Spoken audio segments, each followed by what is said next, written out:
الله وبركاته. الحمد لله رب العالمين، الصلاة والسلام على أشرف الأنبياء والمرسلين سيدنا ومولانا محمد وعلى آله وصحبه أجمعين. رب اشرح لي صدري ويسر لي أمري واحلل عقدة من لساني يفقهوا قولي. ربنا افتح بيننا وبين قومنا بالحق وأنت خير الفاتحين، ولا حول ولا قوة إلا بالله العلي العظيم.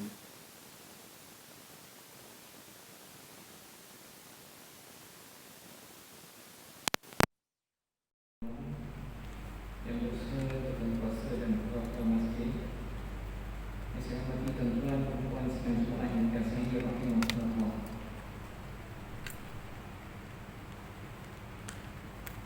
InsyaAllah pada malam ini kita akan sambung lagi hadis yang ke-41.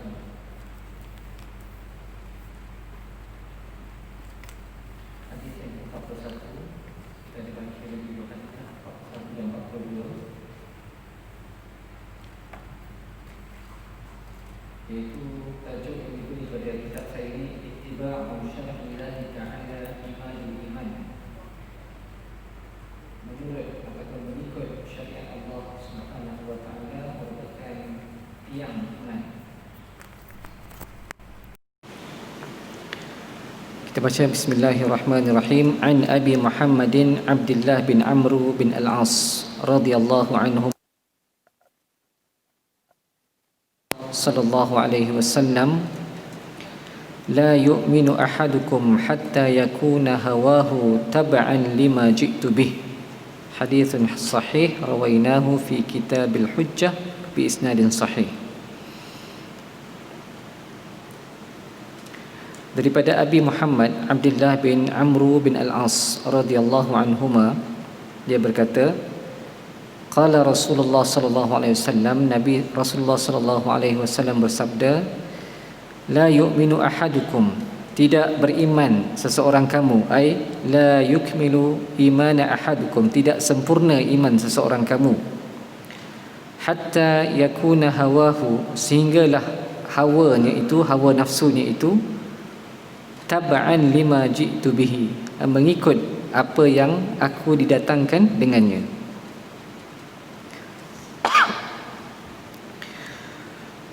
Jadi perawi hadis ini Abi Muhammad Abdullah bin Amru bin Al-As.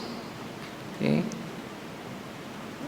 Macam saya dah pernah sebut sebelum ini, Abi Muhammad ni merupakan kunyah. Kan kunyah. Nama dia adalah Abdullah. Nama dia adalah Abdullah bin Amru bin Al-As. Okay. Abdullah bin Amru bin Al-As. Abdullah bin Amru bin Al-As ni adalah seorang sahabat yang terkenal, dan dia aslama qabla abihi, dia masuk Islam lebih awal berbanding dengan bapanya sendiri. Wa kana min ibadis sahabah wa ulamaihim, dan dia merupakan antara sahabat yang paling kuat beribadah dan antara sarjana ataupun ulama dalam kalangan sahabat. Kana yaktubu fil jahiliyah, dia telah pandai menulis sejak jahiliah lagi, sejak sebelum dia masuk Islam. Sebab zaman tu tuan-tuan ya, bila pandai menulis ni sesuatu yang rare lah, yang jarang. Jarang orang yang boleh mengerti menulis ni. Dan dia pernah minta daripada Rasulullah sallallahu alaihi wasallam an yaktuba ma yasma'. Dia boleh mencatat, menulis apa yang didengar. Fa adzina lahu, dan Nabi benarkan. Dan beliau telah menyaksikan beberapa siri peperangan. Dan dalam riwayat, dia ni pernah kena takirkan pedang 2 kali. 2 kali. Dia membawa panji bapanya pada peperangan Yarmouk, dan dia juga bersama dengan grup Muawiyah dalam peperangan Siffin, dan pernah dilantik oleh Muawiyah untuk dia menjadi gubernur di Kufah, tapi dalam tempoh yang pendek sahaja, dan dia meninggal pada tahun 65 Hijrah, dan dia telah menulis sebanyak 700 hadis. Ini sedikit pengenalan tentang perawi, iaitu Abdullah bin Amr bin Al-As, ataupun kunyah dia Abi Muhammad Abdullah bin Amr bin Al-As radhiyallahu anhuma. Jadi dalam hadis ni Nabi SAW berkata, tidak sempurna, la yu'minu ay la yakmilu imanuhu aw la yasih. Tidak sempurna ataupun tidak sah iman seseorang hatta yakuna hawahu. Okey, hawa ni apa tuan-tuan? Hawa ini adalah satu ma tuhibbuhu nafsahu. Hawa ini adalah apa yang kita kata kecenderungan dalam diri kita ni, yang kita suka kepada sesuatu. So jadi Allah Subhanahu wa taala telah fitrahkan kepada setiap manusia dia ada hawa nafsu dia. Ini yang membezakan kita dengan malaikat kan. Malaikat dia ada akal tapi dia tak ada hawa nafsu, dia tak ada. Manusia ni dia ada nafsu sekali. Dan inilah yang kita akan sentiasa saling berperang. Jadi sebab tu Nabi menegaskan bahawa tidak sempurna iman seseorang kamu sehinggalah hawa nafsunya itu tunduk ataupun mengikut apa yang aku dibawa datang dengannya. Jadi kalau kita nak bincang tentang hawa ini tuan-tuan ya, al-hawa ni haqiqatuhu wa anwa'uhu. Kalau kita melihat kepada definisi asal hawa ini adalah kecenderungan, kehendak, asal makna dia. Dan dia boleh pergi pada makna yang umum, iaitu al-mail ila al-haqqi khassah wa mahabbatuhu wal inqiyad ilaihi. Kita bawa tiga makna di sini ya, tapi kita mulakan dulu dengan makna yang pertama, iaitu kecenderungan kepada sesuatu yang hak secara khusus. Okay. Dan ini dapat dilihat daripada ungkapan Sayyidina Umar dalam kisah Nabi SAW minta pandangan para sahabat bagaimana nak buat dengan tawanan perang Badar. Kan tuan-tuan tahu tu perang Badar, bila ditawan pemuka-pemuka Quraisy, so Nabi minta pandangan sahabat-sahabat macam mana nak selesaikan. Jadi ada pandangan daripada Sayyidina Abu Bakar, dia kata apa, jangan dibunuh, tapi hendaklah ditawan. Sesiapa yang boleh menembus dirinya, dia bayarlah certain amount untuk dia bebaskan diri dia. Siapa yang tak boleh bayar, maka dia hendaklah apa, siapa yang pandai membaca dan menulis, dia hendaklah mengajar sebilangan anak-anak umat Islam sehingga pandai. Kemudian dia dibebaskan. Kalau tak, dia akan jadi terus tawanan ataupun hamba. Tapi pandangan Sayyidina Umar adalah hendaklah dibunuh semua pemuka-pemuka Quraisy yang ditawan, kerana mereka adalah musuh-musuh yang nyata sejak dari Mekah lagi kan? Dan kalau dibiarkan, mereka tetap menjadi musuh. Tapi Nabi SAW akhirnya cenderung kepada pandangan Sayyidina Abu Bakar. Itu peringkat awal lah. Jadi Umar dia komen dalam daripada keputusan Rasulullah tu, dia kata apa? Dia kata fahawa Rasulullah ma qala Abu Bakar.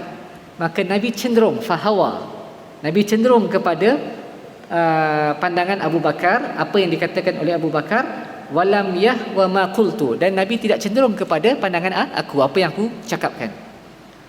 Jadi sebab ketika itu pada pandangan Rasulullah itu adalah kebenaran. Itu adalah kebenaran. Sehinggalah kemudiannya datang wahyu yang membetulkan pendirian Nabi, dan akhirnya dibunuh semua pemuka-pemuka Quraisy yang menjadi tawanan perang Badar itu.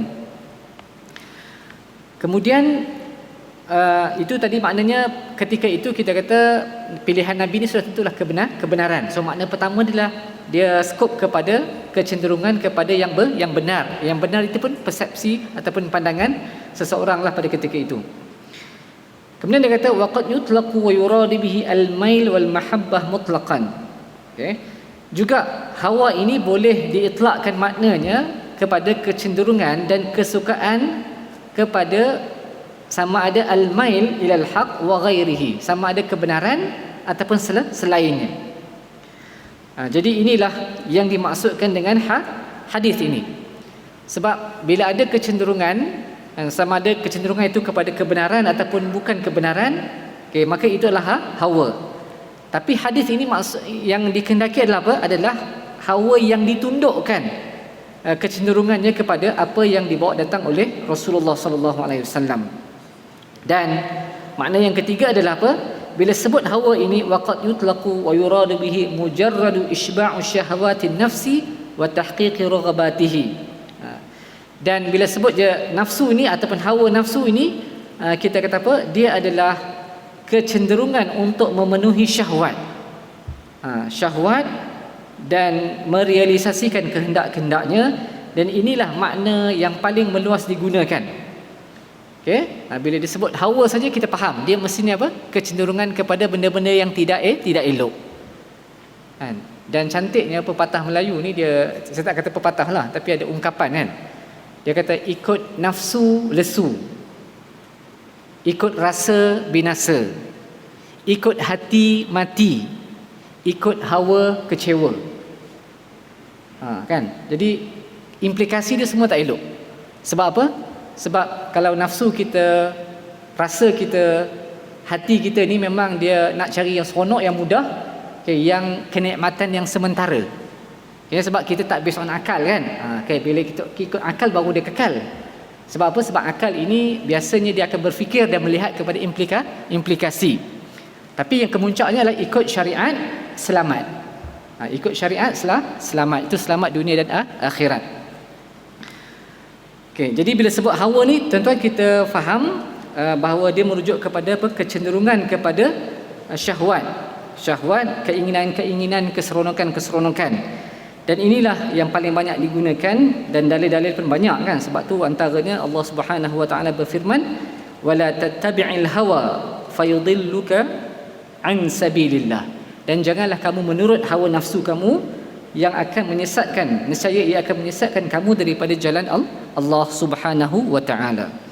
Jadi kita ambil makna yang ketiga ini, iaitu bila sebut hawa ini adalah kecenderungan kepada keseronokan, kenikmatan dunia yang sementara dan perkara-perkara yang tidak baik. Kemudian di sini disebut ittiba'ul hawa mansya'ul ma'asi wal bid'ah wal i'rad 'anil haqq. Menurut hawa naik, cuma biasa kita pula kita sebut hawa nafsu, kan? Hawa nafsu.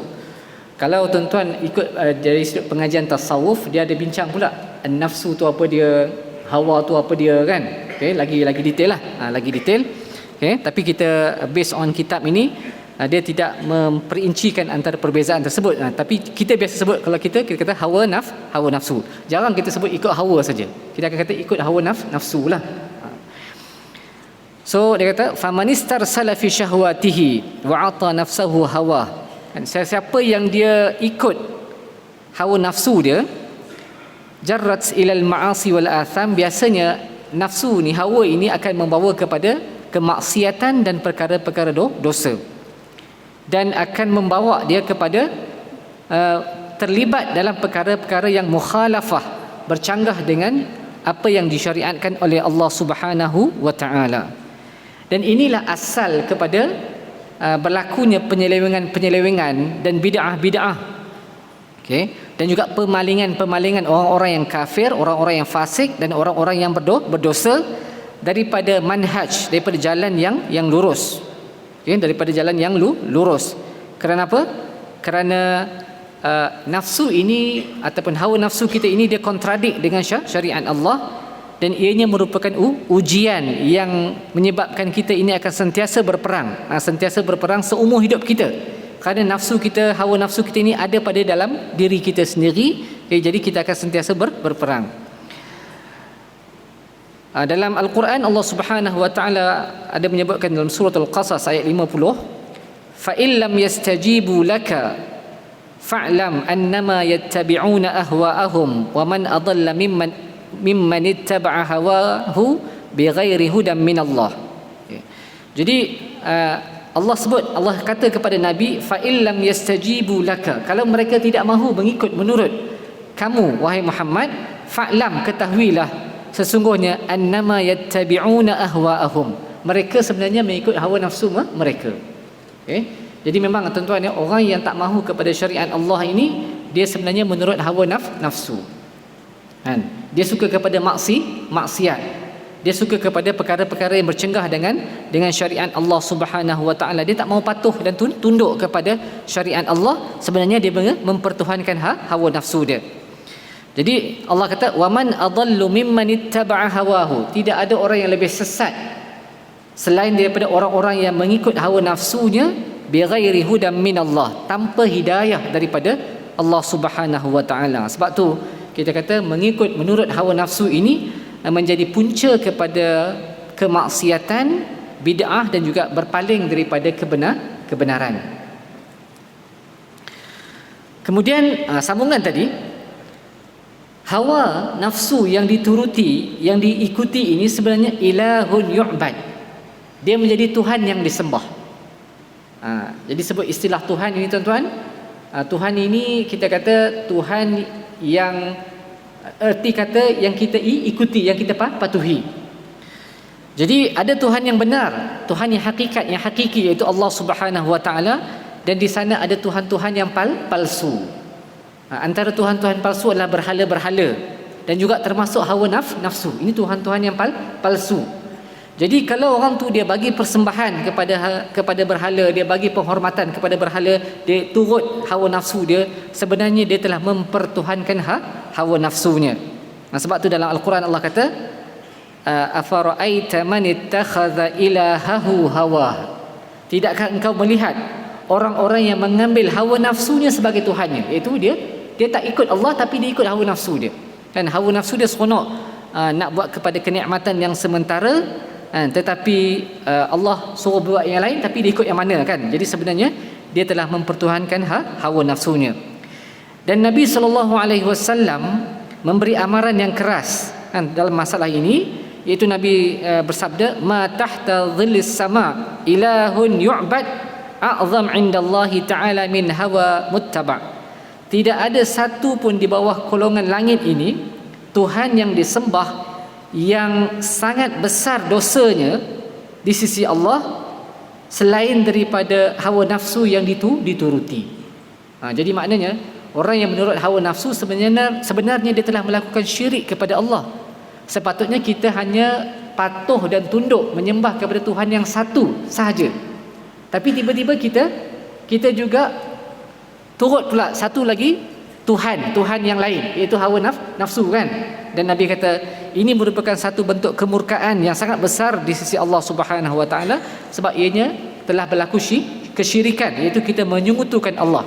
Memang kita tak sembah berhala, tetapi sebenarnya kita telah mempertuhankan hawa nafsu kita berbanding dengan perintah-perintah Allah Subhanahu wa taala. Dan orang ini dia tenggelam kehidupan dia dalam perkara-perkara yang hanya mencari keseronokan hawa nafsu dia, keseronokan dari sudut seksual dia, keseronokan dari sudut mengumpulkan harta benda dia semata-mata kan, sehingga dia mengkesampingkan syariat Allah Subhanahu wa taala. Kemudian hawa nafsu ini juga dalam Al-Quran dia sebut bahawa apa? Orang yang menurut hawa nafsu ini sebenarnya adalah orang yang lemah. Ittiba'ul hawa dha'fun. Menurut hawa nafsu ini adalah satu kelemahan. La yaliqu bil insan al mukarram. Tidak layak bagi manusia yang dimuliakan. Tentunya dalam Al-Quran Allah Subhanahu wa taala telah mengisytiharkan manusia ini adalah makhluk yang dimuliakan. Dan dalam dalam Al-Quran Allah berfirman, "Wa laqad karramna bani Adam." Sesungguhnya kami telah memuliakan anak-anak Adam. So manusia ini adalah satu makhluk yang paling dimuliakan kan di sisi Allah Subhanahu wa taala, dan Allah bagi dia macam-macam nikmat. Allah bagi dia macam-macam nikmat. Okay. Akan tetapi nikmat-nikmat yang Allah kurniakan ini tiba-tiba kita tak gunakan pada perkara yang sepatutnya. Okay. Kita tidak gunakan pada perkara yang sepatutnya. Sebaliknya kita tidak ikut akan perintah-perintah Allah, tidak guna akal, tidak memanfaatkan wahyu, tidak memanfaatkan segala nikmat yang dikurniakan oleh Allah Subhanahu wa taala. Jadi itu sebenarnya kita telah mencela kehormatan yang Allah berikan kepada kita sendiri sebagai manusia.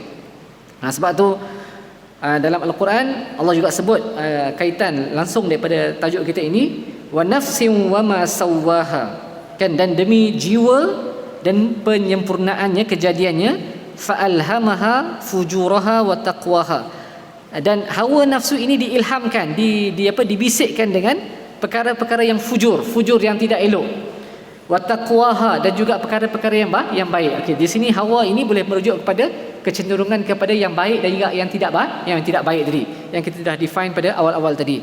So memang kita tuan-tuan ya terdedah kepada bisikan-bisikan yang nak membawa kepada kebaikan ataupun keruntuhan. Tapi hawa nafsu kita ditambah lagi pula dengan syaitan yang menghasut kita, maka biasanya dia akan pilih kepada kemaksiatan. Kebiasaannya dia akan pilih kepada kemaksiatan. Sebab itu nafsu ini perlu disucikan, seperti mana firman Allah, qad aflaha man zakkaha wa qad khaba man dassaha, maka berjayalah orang-orang yang menyucikan jiwanya itu, nafsunya itu, hawanya itu, wa qad khaba man dassaha, tetapi sesungguhnya rugilah orang yang mencelakannya, iaitu apa? Iaitu yang dia tidak menjaga hatinya, menjaga hawa nafsunya, dan dia melayan, dia seronok kan, dia seronok layan hawa nafsu dia, maka orang-orang yang rugi. Dalam sebuah hadis Nabi sallallahu alaihi wasallam bersabda, al-mujahidu man jahada nafsahu. Mujahid ataupun pejuang yang sebenar, ni pejuang yang sebenar, mujahid ini adalah siapa? Man jahada nafsahu, sesiapa yang berjihad melawan hawa nafsunya sendiri. Wal ajizu man ittaba'a nafsahu hawa. Adapun orang yang lemah, kalau jihadnya orang yang kuat kan, yang bermotivasi, yang bersemangat, yang berjihad, okay, lalu dia lawan hawa nafsu dia. Tapi orang yang lemah adalah orang yang mengikut hawa nafsu dia, wa tamanna 'ala Allahil amani, dan dia berangan-angan daripada Allah. Jadi dia kata, tak apalah kalau buat maksiat pun, sebab Allah tu Maha Pengampun dan Penyayang. Kan, kita dah berharap, berangan kan, Allah masih ampunkan kita contohnya kan, duk kita berharap macam tu, maka ini adalah sebenarnya orang yang lemah, tanda kelemahan. Tetapi orang yang sebenar-benar mujahid, yang pejuang, yang orang yang kuat, ini adalah apa? Dia berperang dengan hawa nafsu dia sendiri, kan, berperang dengan hawa nafsunya sendiri. Kerana apa? Kerana dia akan sentiasa berlawan dalam hidupnya itu. Dan Nabi juga ada bersabda, bi'sal abdu abdun hawa yudilluhu wa bi'sal abdun tama'un yaquduhu. Seburuk-buruk hamba adalah hamba yang disesatkan oleh hawa nafsunya, dan seburuk-buruk hamba juga adalah hamba yang tamak, ketamakan yang memimpinnya. Jadi maknanya apa? Maknanya orang yang dia patuh kepada hawa nafsu dia, ketamakan dia, maka ini adalah seburuk-buruk hamba.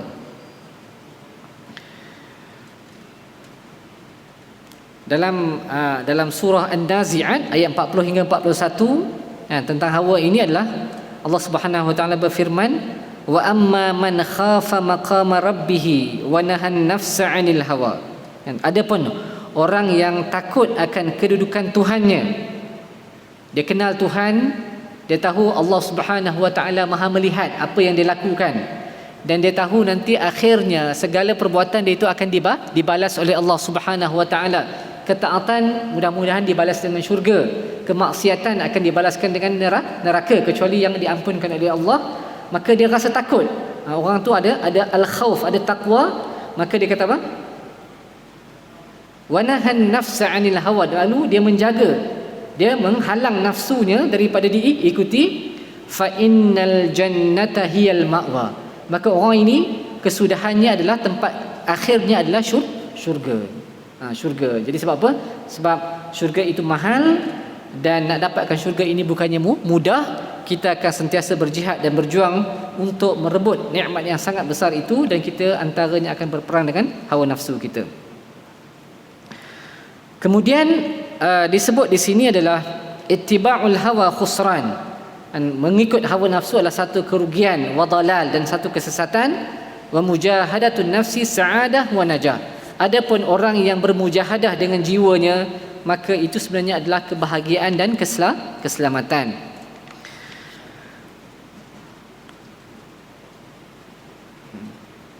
Jadi ini juga lanjutan daripada yang tadilah.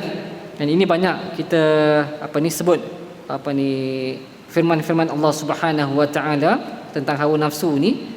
Maknanya banyak sangat ayat tentang hawa nafsu ni, tuan-tuan. Okey, antaranya dalam surah An-Nazi'at Allah berfirman, fa amma man tagha. Adapun orang-orang yang tagha ni maksudnya melampaui batas, melampaui had. Sebab tu orang yang terlalu jahat ni kita kata dia taghut. Taghut ni adalah orang yang melampaui batas, yang melampaui had-had syarak. Wa athara al-hayatad dunya, dan dia lebih mengutamakan kehidupan dunia.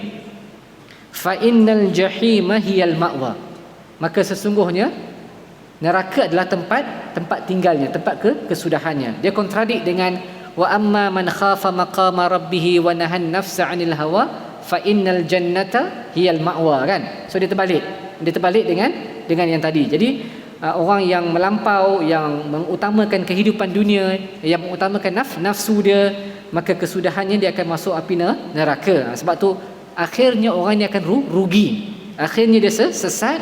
Sebab tu ittiba'ul hawa ni adalah khusran, sedangkan mujahadatun nafsi adalah kebahagiaan dan keselamatan.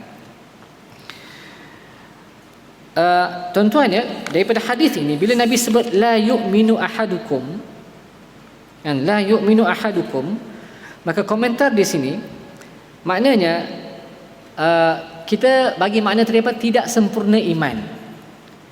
Bila kita kata tidak sempurna iman, mana iman ni dia ada starting point dia. Dia ada kunci masuk dia. Dan dia ada kesempurnaan dia, yang kemuncak dia. Okey, kemuncak iman ini sudah tentulah dapat pada para rasul dan para rasul. Okey. Dan adapun kita ini, kita tak tahulah level kita di mana, wallahu alam, kan. Okey. Sebab tu dia boleh yazid wa yanqus. Dia boleh bertambah dan berkurang. So sebab tu kita kata iman ini dia ada maratib, dia ada martabat, dia ada peringkat-peringkat dia. Dia punya, ini biasalah, dia punya kata kunci ataupun dia kata pintu masuk dia adalah asy-syahadah. Kan? Iaitu apa? Mengucapkan penyaksian asyhadu an la ilaha illallah wa asyhadu anna Muhammadar Rasulullah bilisanihi, dengan lidah dia. So bila kita ungkapkan saja sedemikian, maknanya kita telah ada iman, ada Islam dalam diri kita. Kemudian diikuti dengan dibuktikan dengan perbuatan, dan yang paling penting lagi adalah dibenarkan dalam hati. Sehinggalah sempurna iman itu. Dan iman yang paling rendah ini, yang kalau kita ada dengan kita ucapkan syahadah ataupun paling kurang kita sebut la ilaha illallah, dengan kita yakin bahawa memang tidak ada Tuhan yang layak, yang paling benar untuk disembah selain daripada Allah, maka itu Nabi kata man qala la ilaha illallah mu'minan biha qalbuhu dakhalal jannah. Sesiapa yang mengucapkan kalimah tersebut dalam keadaan hatinya beriman dan yakin, hatinya yakin dan beriman dengan ungkapan yang disebut itu, dakhalal jannah, dia dapat masuk syurga. Maknanya ini dia punya kunci dia. Tapi itu adalah peringkat yang paling basic lah, yang paling bawah lah, kan. Dan di sana ada tuntutan iman. Yang saya rasa mungkin saya pun tak pasti, mungkin ikut kita ada pengajian khusus tentang tuntutan syahadah, tuntutan iman ini, perkara-perkara yang membatalkan iman. Maka itu sebenarnya adalah perkara-perkara yang boleh meningkatkan lagi keimanan kita kepada Allah Subhanahu wa taala. Cuma kaitan dengan tajuk kita, hadis kita pada malam ini adalah bagaimana iman itu boleh menjadi tidak sempurna, boleh menyusut dan boleh tercemar akibat daripada menuruti hawa nafsu. Kalau kita turut hawa nafsu, maka itu akan menyebabkan kita punya iman itu akan menjadi susut, menjadi kurus, menjadi tidak selamat. Dan sebab itu Nabi SAW banyak mengajar kepada kita tentang antara cara-cara yang nak menjaga hawa nafsu ni. Okey. Hawa nafsu ni biasanya kita cenderung pada benda-benda yang seronok, benda-benda yang menaikkan nafsu syahwat. Contohlah macam mudahnya Nabi SAW untuk anak-anak muda, kan. Kita lah ni duduk dalam zaman internet ni, tuan-tuan. Maknanya kita memang sangat terdedah kepada perkara-perkara yang baik dan yang tidak baik. Dan semua orang boleh akses macam-macam.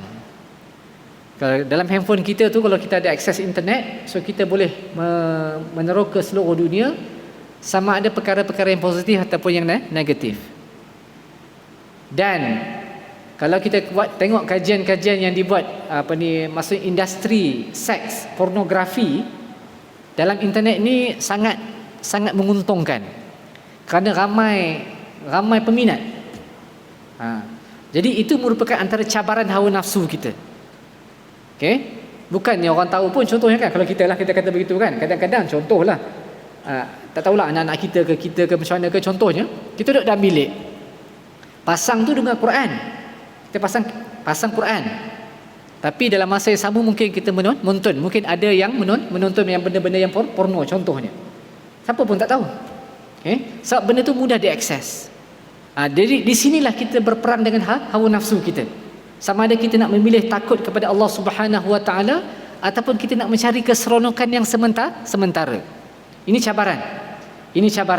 Sebab tu kita kena rasa muraqabah, merasakan Allah Subhanahu Wa Taala sentiasa memerhati kita, baru kita rasa takut untuk kita terjebak dengan perkara-perkara yang dilarang ini. Dan Nabi sallallahu alaihi wasallam ataupun mengajar kepada kita bagaimana untuk mendidik hawa nafsu ini. Contoh paling mudah, antara yang paling kaedah yang paling selamat untuk menundukkan hawa nafsu adalah dengan berkahwin contohnya. Okey, jadi sebab tu dianjurkan berkahwin. Tapi tak semua orang mampu berkahwin. Tak semua orang mampu, sebab lebih-lebih lagi lah ni kan. Suasana berbeza, kehidupan kita, tuntutan-tuntutan dengan pengajiannya, dengan pekerjaan dia, dengan macam-macam lah kan. Kos pun meningkat. Okay? Tak semua orang mampu. So Nabi sebut ayyuhas syabab, wahai pemuda-pemuda, man istata'a minkumul ba'ah, sesiapa di kalangan kamu yang ada kemampuan untuk berkahwin, falyatazawwaj, maka hendaklah dia berkahwin. Kalau mampu kahwinlah. Kalau lagi bagus kalau mak ayah boleh sponsor. Dan jangan bebankan perkahwinan ini. Jangan bebankan perkahwinan, sama ada belah ayah belah lelaki ataupun perempuan. Maksudnya jangan letak hantaran yang tinggi-tinggi, sebab nanti terpaksa berhutang, terpaksa lewatkan perkahwinan. Kerana apa? Kerana nak kumpul duit ni tadi. Dan akhirnya boleh mendedahkan anak-anak kita ni terjebak kepada perkara-perkara maksiat. Dalam tempoh tu kan macam-macam boleh berlaku. Okay? Jadi kita kena buat, tuan-tuan, kita kena permudahkan. InsyaAllah kalau anak-anak kita kahwin awal sikit lah, dengan tujuan untuk menjaga hawa nafsu dia, untuk menjaga diri dia, menjaga iffah, kehormatan diri dia, Allah akan buka rezeki dia. Ini rezeki yang Allah jamin. Okay? Antara rezeki yang dijamin oleh Allah kan, adalah apa? Penuntut ilmu dan orang yang berkahwin kerana nak menjaga iffatun nafsihi, iaitu kehormatan diri dia. Tapi kena disokong oleh keluarga lah. Maksudnya kalau contoh kata sampai hantaran sampai 30,000, 20,000 kan, termenung lah juga kan, nak cari benda-benda tu, kos tinggi. Tapi kalau kita faham, kita permudahkan, mak ayah boleh tolong bantu sponsor. Sebab yang pentingnya adalah kehidupan selepas kenduri kendara tu. Jangan kita nak grand masa kenduri kendara tu kan, belajar sampai mungkin 30-50,000, seronok buat kat hotel ke contohnya. Yang mampu silakan lah kan. Ini cerita orang biasa-biasa sampai berhutang. Tapi takut-takut nanti lepas tu tak selamat, tak bahagia kan, rugi. Okay? Sedangkan yang nak hidup lepas daripada itu mungkin puluhan tahun, itu yang lebih lama, yang perlu dilihat lah, perlu dilihat. Jadi tuan-tuan ya, so Nabi kata falyatazawwaj fa innahu aghaddu lil basar wa ahsanu lil faraj. Sebab dengan berkahwin ini boleh menuntukkan pandangan, menjaga pandangan, duduk meliau-meliau kan, melilau-lilau tengok benda-benda yang maksiat, wa ahsanu lil faraj, dan lebih menjaga farajnya daripada terjebak dengan zina, daripada terjebak dengan maksiat. Tapi faman lam yastati', Nabi faham kan, Nabi tahu tak semua orang mampu kahwin awal, tak semua orang mampu. Okey, kalau contoh kata di Mesir tu, pengalaman saya belajar lah, sana memang teruk. Kalau di Arab Saudi pun lagi teruk. Nak kahwin tu maksudnya kena sedia syakah, apartmen, rumah dulu. Biasa orang kahwin umur, jarang kahwin awal, umur mungkin 30, 40 baru dapat, sebab dah kumpul duit kan. Okey, tapi itulah rezeki masing-masing lah. So Nabi kata faman lam yastati' fa'alaihi bis-shaum fa innahu lahu wija. Siapa tak mampu dia kena puasa. Sebab puasa ini boleh mengekang, boleh memecahkan hawa nafsu. Kan? Bila kita puasa, kita akan apa? Kita latih diri kita berperang dengan kehendak-kehendak nak makan, nak keseronokan apa semua kan. Kita akan menjaga pandangan, maka kita akan melatih diri kita untuk daripada terjebak kepada perkara-perkara maksiat ini. Okay, dan ini pun ada banyak lagi lah. Sebenarnya diceritakan juga tentang maknanya kemanisan iman. Okay?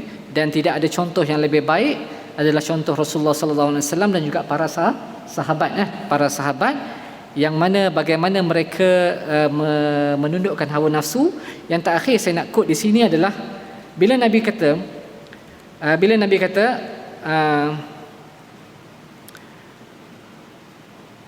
ni Sayyidina Umar ni cerita ni, dia kata satu hari dia sebut depan Nabi, dia kata la anta ya Rasulullah ahabbu ilayya min kulli syai'in illa min nafsi.